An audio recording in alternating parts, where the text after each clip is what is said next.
Diddy's rise to power was a tsunami of predacious tyranny that left behind multiple dead bodies and countless ruined lives in its wake. But before all that, Diddy was born in Harlem, New York on November 4th, 1969, to Melvin and Janice Combs. Diddy's father, Pretty Melvin, was a successful drug dealer in Harlem who owned a cab company he would use to distribute his narcotics throughout the city. Melvin was also a very close associate of Nicky Barnes and close friend of Frank Lucas. In fact, Pretty Melvin spent a lot of time at Frank Lucas's house and would often bring baby Diddy over to Lucas's house so his children could play with him. But everything would change for the Combs family in January 1972. The DEA would finally catch up to Pretty Melvin and place him along with everyone in his crew under arrest. But Melvin Combs would end up being released a few hours later while his entire crew remained incarcerated. You see, the DEA really wanted Frank Lucas, so Melvin had agreed to be an informant to avoid prosecution. Unfortunately for Melvin, the DEA was full of holes,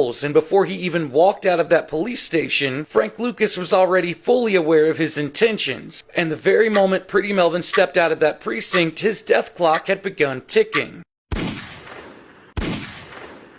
Then on January 26, 1972, Melvin's body would be discovered in his car with 2 gunshots to the back of his head. 99% of the time when people are talking about how or why Melvin Jones was killed, they usually say it happened during a drug deal gone wrong, but that's not what actually took place. Melvin Combs' execution style was absolutely in retaliation for him becoming a rat. This would make Janice Combs a single mother to 2-year-old Diddy and his infant sister. All of this would lead to Janice Combs vowing to never let her children follow in the footsteps of their father. However, as Diddy grew up in Harlem, he became enamored with the drug dealers in the area just like a lot of other kids. But unlike other kids, it wasn't the possessions or the fancy cars that the drug dealers had that infatuated young Diddy. Instead, he was enamored with their power and their positions of authority. So Diddy decided at a very young age he knew exactly what he wanted out of life. He didn't necessarily know what he was going to do, but he knew he wanted to be in a position of power, where people would have to respect him and honor his authority. It was also around this point in time in Diddy's childhood where his mother began calling him Puffy, because whenever he got angry, he would puff up his chest. Say it with your chest, little ass! Now, Diddy's mom was fully aware of her son's obsession with the drug dealers in the streets. So when Diddy was 11 years old, Janice moved the family to Mount Vernon, New York, where she would enroll Diddy in a private prep school. Now, Diddy has always been a lot of different things, but lazy was never one of them. He was also very intelligent and extremely perceptive. He would utilize all of these traits to excel among his much more privileged peers. Diddy began to realize he didn't respond emotionally the same way as other kids did to certain situations. He realized things that made other kids feel guilty or sad had absolutely no effect on him. But he also knew that fitting in was paramount to his life goal of attaining power. So when Diddy was just a teenager, he began to mimic these emotions with his peers as a way to manipulate them to get something that he would want. In other words, Diddy was already a sociopath when he was just a teenager. But there was one emotion Diddy had in limitless supply, and that was anger. Diddy had a very difficult time controlling his anger and would often lash out violently or aggressively at very small things. Now, Diddy would also begin doing different things to earn money. His first job was delivering newspapers, and at just 14 years old, he was already buying his own clothes. He would eventually graduate high school in 1987 and began attending the prestigious Howard University, where he studied business administration. Diddy would almost immediately begin to stand out among his peers in college. He joined a fraternity and was known to throw the craziest, biggest parties on campus, often with thousands of people in attendance. And it was also during his freshman year of college when he started drinking pretty heavily. This would become an extreme problem later in life. And when Diddy was drunk, he had a very difficult time suppressing the emotions that he could handle while he was sober. In particular, his anger, where he would once again violently lash out at people for the smallest infractions. But at the same time, Diddy was still doing everything he could to earn as much money as possible and started a very successful cab service that would drive drunk people home after parties. Now, in the summer of 1989, while visiting Harlem, Diddy would run into a childhood friend, Dwight Myers, aka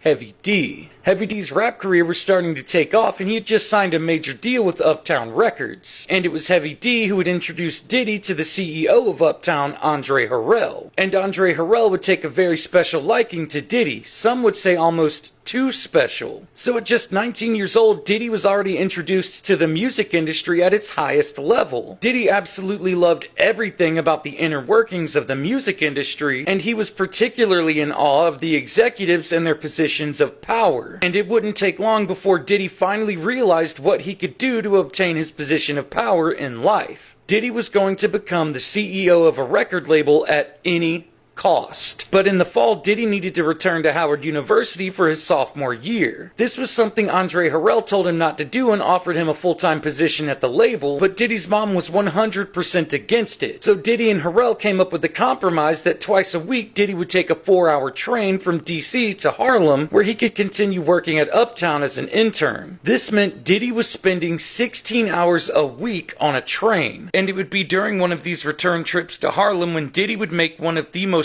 catastrophic mistakes of his entire life. In the service of accomplishing his dream of achieving ultimate power, Diddy would sacrifice the lives of 9 people. For the first time in his life, Sean Combs officially had blood on his hands. But in no way would it be the last.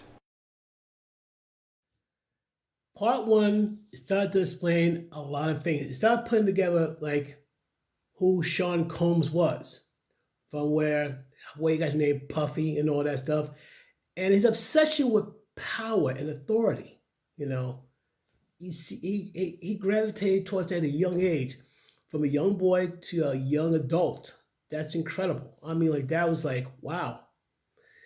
You know, it's kind of sad that his father got taken out, but keep in mind, he was a drug dealer, and in order for him not to be arrested, he was like an informant / snitch, and then when the big fish found out what was true intentions, you know, he got taken out. Simple as that.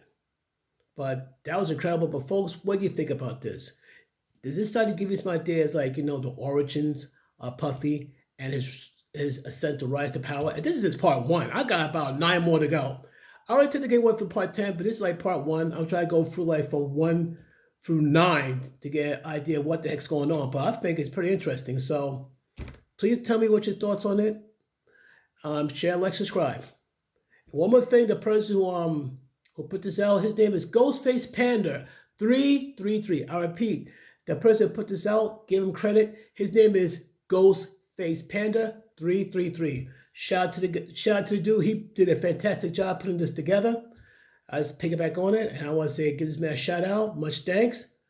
Peace out, folks.